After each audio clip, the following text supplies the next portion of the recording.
Take charge of your own life. Take charge of your own day. Take charge of your own conversation.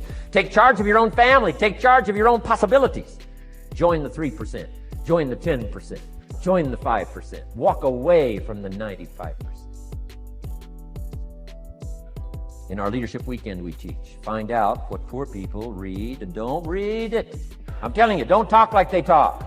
Lend a helping hand, but don't fall into their poor philosophical scenario.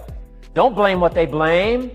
Don't use the excuses they use. It's called the language of the poor. Switch gears, switch language, switch ideas, switch strategy. Start with the simplest of disciplines. And don't bemean any of these disciplines. The smallest of disciplines starts the process of life change. And if you'll invest in this thing called discipline, you can have whatever you wish. It's called the beginning of a miracle. Now here's the last clue on discipline. Do the best you can. We covered earlier, but here's a good scenario for the do the best you can. I've got a good question for you. Is the best you can do all you can do? And the answer is no. Strangely enough, if we all fell on the floor right now and did as many push-ups as we possibly could, and let's say for some reason you haven't been into push-ups lately, I can't imagine why, but let's say the best you can do is 5. And you look up at the rest of us and say, hey, 5 is the best I can do. We can tell by the look on your face that's probably true. 5 is the best you can do. Now, is 5 all you can do? The answer is no. If you rest a little, you can do 5 more. And if you rest a little, you can do 5 more. And if you rest a little, you can do 15 more. How did we get from 5 to 15? It's a miracle. Did you know you can keep doing that? Do a little more, rest a little, do a little more, rest a little, and finally get up to 50 push-ups? Is it possible to get up to 50 push-ups?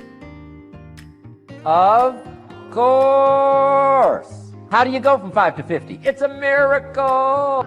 How do you get a miracle going? Number 1, do what you can. Don't leave out what you can, from writing a letter to your mother in Florida.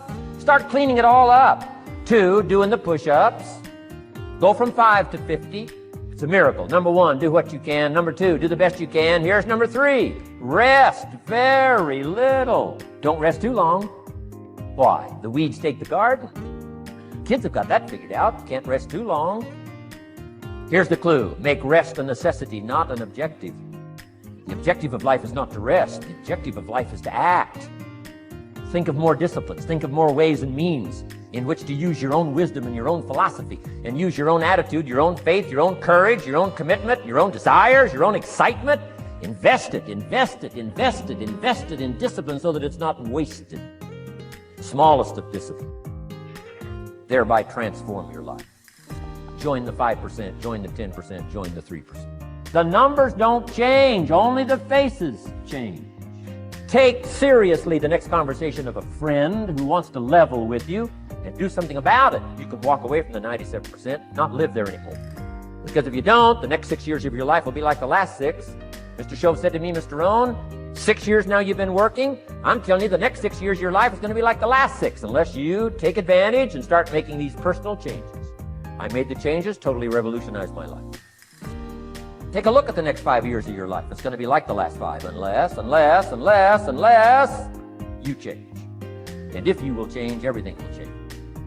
Join the 5%. 10 years from now, the numbers are going to be the same. But I'm telling you, faces in this audience can change and start showing up in the 3% crowd, the 5% crowd, and the 10% crowd, and thereby dynamically affect your life and your future. Develop these strengths.